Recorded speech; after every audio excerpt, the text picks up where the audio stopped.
Welcome! In this walkthrough, I'll show you how to use Magic Write to generate AI-powered text content in your designs. Let's get started. First, go ahead and click the Create a Design button in the upper left corner of your dashboard. From the design type options that appear, choose Document to open a fresh workspace. You'll see an Add icon on the right side of your page. Click that to bring up the Canva Assistant. Quick tip, you can also just type a / to open it instantly. Look for Magic Write in the menu and select it. Here's where you describe what you want to create.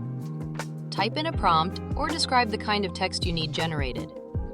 When you're ready, hit Generate and watch as Magic Write creates your content in real time.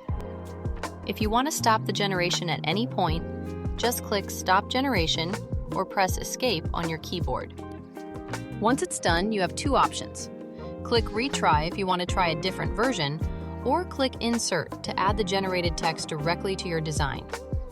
After you select Insert, the text appears immediately on your canvas, ready for you to customize and style however you like.